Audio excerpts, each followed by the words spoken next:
حسن ایوب صاحب کیا تھا اگر 5 اگست کو پی ٹی آئی کا احتجاج کرنے جا رہی تھی، کرنے دیتے ان کو، اس سے پہلے جتنے بھی ان کے لیڈرز تھے سب کو 10-10 سال سزائیں سنا دی گئیں، ایسا کیا کر لینا تھا انہوں نے؟ پہلے بشرا بی بھی کچھ نہیں کر سکی، اس سے پہلے بھی بڑے احتجاج ہوئے، کچھ بھی نہیں ہوا، تو ان کو بھی کرنے دینا تھا، لیکن جیسے ہی 5 اگست قریب آ رہا تھا ساتھ ہی ان کو سزائیں دے دی، ایسا کیوں؟ نہیں، ٹینشن نہیں پڑی، یہ کانسیکوینس ہے اس عمل کا جو ان لوگوں نے کیا، اور اس کے بعد ان لوگوں کے اوپر جب کیسز بنے، سچے بنے جھوٹے بنے، اگر جس کے خلاف کو کیس کمزور تھا تو پھر وہاں پر جو ڈیفینس کا جو کونسلز تھے ان کو اپنے کیس کو قانونی انداز سے کیس کو لڑنا تھا، فائٹ کرنا تھا۔ انہوں نے اس کو پھر بھی سیاسی کیس کے طور پر دیکھا۔ جن لوگوں نے قانونی جو ہے اپنے جو راستہ اختیار کیا ان کی بریت ہو چکی ہے، آپ دیکھ لیں شاہ محمود قریشی صاحب بری ہو گئے، فواد چودھری صاحب کی بریت ہو گئی ہے۔ تو جن لوگوں کی بریت ہوئی ہے ان لوگوں نے ان لوگوں نے یعنی ان کے اوپر بھی کیس تو یہی بنا تھا، لیکن انہوں نے اپنا کیس جو ہے وہ ٹھیک طریقے سے لڑ کر اور اپنا ایکوٹل کرا لیا۔ تو بات یہ ہے کہ 9 مئی کے آپ نے بات کی فواد جو چودھری مقدمات صاحب ہیں، کی اور زین قریشی صاحب کی، ان کی حد تک انہی گواہوں کی نہیں، جو شاہ گواہی محمود تھی، قریشی صاحب کی بھی، جی میں اس طرف بھی آتی شاہ ہوں، محمود قریشی صاحب ان کی کی بھی اس حد تک گواہی ڈسکارڈ کر دی گئی، تو فالسز ان یونو فالسز ان اومنی بس کا پرنسپل تو یہی کہتا ہے کہ گواہ اگر ایک حد تک بھی جھوٹا ثابت ہو تو وہ پھر جھوٹا گواہ ہے سب کی حد تک۔ اور فواد چودھری صاحب کو 2 دفعہ ڈیفنس کا موقع دیا، یہ بھی تو پہلے نہیں ہوا تھا۔ اچھا، اس میں ایک بڑا سمپل طریقہ ہے۔ آپ دیکھیں، جب کمزور ججمنٹ ہوتی ہے، اگر فیصلہ درست نہیں ہے تو آپ کے پاس لیگل ریمیڈیز اویلیبل ہوتی ہیں، آپ اپیل میں جا کر اپنے کیس کو ختم کروا لیں، یہ بڑا سمپل طریقہ ہے، اور یہی ان کے پاس اب لیگل ریمیڈی اویلیبل ہے۔ میرے خیال کے مطابق ان لوگوں کو ابھی تک جن لوگوں کو سزائیں ہوئی ہیں کسی نے خود گرفتاری جو ہے وہ دی ابھی تک؟ جو پاکستان تحریک انصاف کے جو قائدین ہیں جن کی سزائیں ہوئی ہیں، بشمول جو نااہل جی عمر ایوب صاحب ہیں یا جو نااہل شبلی فراز صاحب ہیں، انہوں نے ابھی تک گرفتاری دی ہے یا ابھی تک چلیں گرفتاری حسن، نہیں آپ دی؟ کا چھپائیں پوائنٹ گے؟ آ گیا۔ ساتھ سر آپ کی طرف یہی سوال کرتی ہوں کہ آپ کو لگتا ہے کہ جب یہ جائیں گے ہائی کورٹ میں یا سپریم کورٹ میں، اعلیٰ عدلیہ میں جائیں گے، تو جو یہ پی ٹی آئی والے ایک الزام بھی لگاتے ہیں کہ کورٹ پیکنگ ہوگی ہے، کیا کورٹ سے انہیں کوئی ریلیف ملے گا؟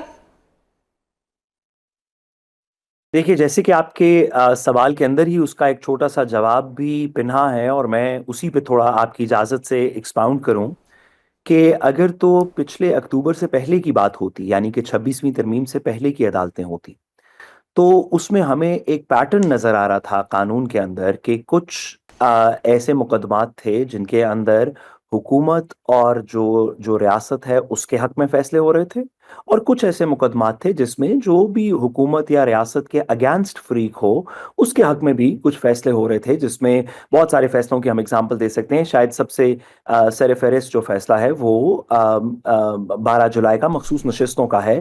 اس سے پہلے کے جو فیصلے، اگر آپ قاضی فائزیہ صاحب کے اور دیگر لوگوں کے فیصلے دیکھیں، جو 13 جنوری والا فیصلہ ہے، وہ حکومت وقت کے پولیٹیکل جو بھی آبجیکٹیوز تھے ان کو اس فیصلے نے فائدہ دیا، اور ایسے بھی فیصلے ہوئے عدالتوں کے اندر آئین اور قانون کے مطابق جو حکومت کے طاقت کے خلاف تھے۔ لیکن اگر آپ اکتوبر کے بعد سے دیکھیں، 26ویں ترمیم کے بعد سے دیکھیں، جب سے ایک حکومتی میجورٹی جوڈیشل کمیشن کے تھرو ہمارے آئینی بینچز بننے شروع ہوئے ہیں، اور 26ویں ترمیم کے تابع ججز کی تعیناتی شروع ہوئی ہے اور ججز کو ایلیویٹ کیا گیا ہے، اس کے بعد سے، اکتوبر کے بعد سے اب تک آپ مجھے کوئی ایسا فیصلہ، میجر فیصلہ نہیں بتا سکتی، مطلب آپ کیا، جی جی ہم میں سے کوئی بھی نہیں بتا سکتا، شاید حسن صاحب اگر بتا سکیں تو میں اپنی اصلاح کر لوں گا، جو کہ ہماری سپیریئر عدالتوں سے ہوا ہو جس میں طاقت کو کوئی سیریس چیلنج پہنچا گیا ہو، اور جہاں پہ چیدہ ایک دو فیصلے ہوئے اسلام آباد ہائی کورٹ کے کچھ ججز کی طرف سے، تو ان کو فوراً اپیلز کے اندر سسپینڈ کر دیا گیا، جس کے بعد وہ آج تک زیر التوا ہیں، ان کے واپس ہیئرنگز نہیں لگیں۔ اس ٹریجیکٹری کو دیکھتے ہوئے کہ پچھلے سال میں سپیریئر کورٹس نے 26ویں ترمیم کے بعد حکومت کے خلاف تقریباً کوئی فیصلہ نہیں دیا، میرے خیال میں کیونکہ یہ مقدمات بھی ایسے مقدمات ہیں جس میں حکومت کا پولیٹیکل سٹیک، یعنی کہ لوگوں کی ڈسکوالیفیکیشنز انوالوڈ ہیں، تو مجھے بہت زیادہ امید نہیں کہ ان کی اپیلوں میں صحیح. کوئی زیادہ کوئی بریت ہو. ریلیف ملنے کا آپ کو کوئی ایسا چانس نظر نہیں آ رہا؟ حسن صاحب، ایک طرف تو پی ٹی آئی والے اتنے نا امید ہو گئے ہیں کہ ان کو پتہ ہے کہ کوڈ پیکنگ بھی ہو چکی ہے. اگر اے پی سی کی بات کی جائے، جو تھا اے پی سی کیوں نہیں ہونے دیا جا رہا تھا؟ انہوں نے ایک ریزرویشن کرائی تھی، ان کی وہ ریزرویشن ٹیولپ ہوٹل سے کینسل کر دی گئی. ڈونٹ یو تھنک کہ کیا کر لینا تھا اگر اے پی سی ہو جاتی؟ کوئی ڈسکشن ہی ہو جانی تھی. وہ انہوں نے کر لی اپنے ایک پرائیویٹ گھر میں بیٹھ کے. لیکن حکومت کیوں اتنا زیادہ جو دائرہ ہے وہ تنگ کیے جا رہی ہے، اور کچھ بھی جمہوریت جو ہے اس وقت ملک سے ختم ہوتی ہوئی نظر آ رہی ہے؟ اچھا، یہ بالکل ایک سیکشن کی سوسائٹی کے یہ رائے ضرور ان کی یہ ہے کہ اس وقت ملک میں جو جمہوریت ہے وہ صرف نام کی ہے، عملی طور پر جمہوریت نہیں ہے. لیکن میں جو کوڈ پیکنگ کا لفظ آپ بار بار استعمال کر رہی ہیں، میں تو سوال مطلب کر میں رہی ہوں. کچھ میں پوچھنا چاہوں گا. یعنی ہم نے تو یہ بھی دیکھا تھا کہ سپریم کورٹ آف پاکستان میں یعنی فوٹو کاپیز اور جو تھے ڈاکومنٹس تھے ٹیمپرڈ تھے، اور ان بینکس کے تھے جو 20 سال پہلے بند ہو گئے تھے. ان کے اس ریکارڈ کے اوپر ایک شخص کو صادق اور امین ڈکلیئر کیا تھا. کیا اس قسم کی عدالتیں جو ہیں وہ ظاہری بات ہے سوٹ کرتی تھیں کچھ ایک سیاسی جماعت کو جس کا نام پاکستان تحریک انصاف ہے، گڈ ٹو سی یو والی؟ یعنی اس میں ٹرائل کے بغیر پرائم منسٹر آف پاکستان کو ڈسکوالیفائی کر دیا گیا. وہ عدالتیں بالکل سوٹ کرتی ہیں. یعنی کون سی انہونی نہیں ہوئی اس وقت میں جس پر تو پھر آج میرا آپ شور کوڈ مچا پیکنگ رہے کا ہیں کہ بار کوڈ بار پیکنگ کہنا ہو تو رہی ہے؟ درست ہوا نا نہیں کہ نہیں، اس وقت بھی ہوتی تھی، اب بھی کوڈ ہوتی تھی. پیکنگ کی نہیں، آپ نے یہ الفاظ جو ادا کر رہے ہیں کوڈ پیکنگ کے، یہ تو آپ نے یہ نہیں ایجاد ہے نا، 26 سیانی ترمیم کے بعد کے یہ الفاظ ہیں. اس سے پہلے جو کچھ ہوا اس کے اوپر تو آپ لوگ خاموش ہیں. چلیں آج کا پورا پروگرام اس ایشو کے اوپر ڈسکس کریں. سوزین جان خان، آج مجھ سے بات کریں اس ایشو کے اوپر، آئیں جو بات میں کریں، کنڈیم حسن کریں. صاحب آپ کی اجازت سے اس میں تھوڑی سی بات کر اچھا میں سکوں؟ سر میں ایک آخری جی جی ایگزامپل جی دیتا ہوں، اس کے بعد جی. سر آپ کے پاس. اچھا، پھر ایک جی وسل بلور تھا. اس وسل بلور کے اوپر جو ہے اب ایک سو موٹو نوٹس ہوتا ہے بنی گالا کے حوالے سے، نیشنل پارک کے حوالے سے. اچھا، پھر پتہ لگتا ہے کہ جو اس کی اپنی جو ریزیڈنس ہے وسل بلور کی، وہی جو ہے وہ غیر قانونی ہے اور خسرہ گرداوری تک نہیں لگی ہوئی وہاں پر. پھر موڑا نور کے اندر جو جگہ تھی اس پر کہا جاتا ہے جی کہ آپ کو اتنا ٹائم دے دیتے ہیں. باقی کچھ لوگوں کے گھر گرا دیے گئے، لیکن کیونکہ ایک چہیتا لاڈلا ملک کا ہونے والا وزیر اعظم تھا، اس کو ٹائم بھی دے دیا گیا. اس کو کہا جی کہ وسل بلور وہ تھا، لیکن اس کو کہہ دیا گیا کہ 6 مہینے کے اندر اندر اپنے گھر کو جو ہے نا آپ ریگولرائز کرا لیں. تو صحیح اس سے قسم کے انصاف حسن کو آپ ہوتے کا ہوئے میں نے پوائنٹ آ دیکھے گیا. ہیں. ساتھ سر کچھ کہنا چاہ رہے ہیں؟ جی سر. جی سر. دیکھیں حسن صاحب نے جو بات کی اس میں صرف حسن صاحب پیوند صرف اتنا سا لگانا ہے کہ یہ آرگومنٹ نہیں ہے کہ ماضی میں عدالتوں نے سارے فیصلے ٹھیک کیے. آپ نے بالکل درست کہا، ایسے فیصلے کیے گئے اس ملک کے اندر عدالتوں میں جس کا پی ٹی آئی کو بہت زیادہ فائدہ ہوا. اس سے پہلے ایسے فیصلے بھی کیے گئے تھے جس کا بہت زیادہ نون لیگ کو فائدہ ہوا. پاکستان کی تاریخ میں کسی شخص کا 9.5 سال کا ڈیلے کنڈون کرنے کے بعد ریویو سن کے اس کو طیارہ ہائی جیکنگ کیس کے اندر اس کو بریت نہیں ہوئی، نواز شریف صاحب کی ہوئی. پاکستان کی تاریخ میں کبھی عدالتوں نے کسی شخص کو جس کو اشتہاری ڈکلیئر کر دیا ہو وداؤٹ پریزنس بیل نہیں گرانٹ کی، نواز شریف صاحب کو کی. اسی طرح پیپلز پارٹی کے حق میں ماضی میں فیصلے آئے.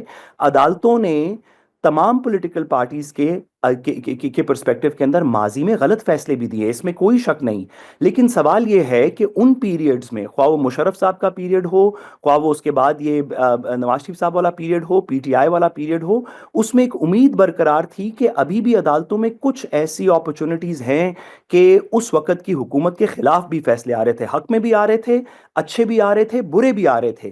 اب جو 26ویں ترمیم کے بعد جو ٹریجیکٹری نظر آ رہی ہے، میں نے آپ سے کہا کہ اس میں ایک فیصلہ بھی آپ مجھے ایسا نہیں بتا سکتے جو طاقت وقت کے خلاف ہو. یہ جو ون سائیڈڈنس اس میں اس جوڈیشل کمیشن کی وجہ سے، کیونکہ وہ حکومتی اپوائنٹڈ جوڈیشل کمیشن ہے جس میں حکومت کی میجورٹی ہے، وہ اپنی مرضی کے بینچ کانسٹیٹیوٹ کر سکتے ہیں. تو جب ایک فریق خود بینچ کانسٹیٹیوٹ کر رہا ہوگا، اس کے خلاف کوئی فیصلہ نہیں آ رہا ہوگا کسی بھی مقدمے کے اندر، اس وقت میں اور ماضی کی غلطیوں میں تفریق ہے. ماضی میں غلطیاں ہوئیں لیکن اچھی برے دونوں کام ہوئے. اس وقت میں دوسری سائڈ کا تو کوئی چانس ہی نظر نہیں آ رہا. صحیح. حسن سر، آپ نے سن لیا کہ یہ جو سیزن 2 میں اکثر آپ سے سوال کرتی ہوں کہ سیزن 2 بھی آئے گا، فی الحال تو سیزن 2 آتا ہوا نظر نہیں آ رہا. 26ویں آئینی ترمیم تو جیسے تیسے ہونی تھی ہوگی، اب 27ویں آئینی ترمیم کی بھی باتیں ہو رہی ہیں. آپ کیا کہیں گے اس پہ کہ 27ویں آئینی ترمیم ہونے جا رہی ہے؟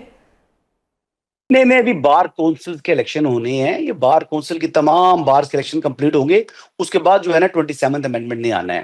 مطلب اس سے آنا ہے, پہلے آپ یہ کہہ جو رہے ہیں کہ آنا ہے. 27ویں آئینی ترمیم, جی یقینی طور پر آنا ہے, اور آنی بھی چاہیے. ہمیشہ آپ میں جو ہے وہ آئین کے اندر, قانون کے اندر اصلاح کی گنجائش موجود ہوتی ہے. حال وقت کے جو تقاضے ہوتے ہیں اس کے مطابق آپ نے جو ہے وہ نئی قانون سازی کرنی ہے, نئی آئین سازی کرنی ہے. تو آپ نے حسن پھر اس میں کیا ہوگا, پی ایم صاحب کی جو آپ نے ٹینیور ہے وہ تاحیات ہو جائے گا, ججز کا بھی تاحیات ہو جائے گا؟ امریکہ میں تو تاحیات ہیں وہ ججز, تو اسی لیے پرائم میں منسٹر جاننا کسی چاہ ملک رہی میں ہوں. بھی تاحیات نہیں ہے. لیکن تھوڑا سا اگر آپ بات کو سمجھنے کی کوشش کریں تو اس میں مینلی جوڈیشل ریفارمز ہی ہیں. اور ویسے آپ کو ایک بات بتاؤں کہ جی جو کانسٹیٹیوشنل کورٹ بننا تھا, جس کی یعنی جسٹس قاضی فائز عیسی صاحب کی بکس کے اندر مخالفت کی گئی, یہ تو چارٹر آف ڈیموکریسی کے اوپر سگنیٹری تھی ایون پاکستان تحریک انصاف, لیکن وہ وہاں سے جناب اس نے پتلی گلی پکڑی اور بھاگ گئی. جبکہ پہلے ہی مطالبہ ان کا اپنا ہوتا تھا کہ آپ نے جو کانسٹیٹیوشنل کورٹس بنانے ہیں, یہ کانسٹیٹیوشنل بینچ کو جو تبدیل کیا گیا ہے, یہ تو مطالبہ ہی پاکستان تحریک انصاف کا تھا جب مولانا صحیح. فضل الرحمان کا تھا. حکومت تو کانسٹیٹیوشنل کورٹ کی تشکیل کی طرف بڑھ رہی تھی.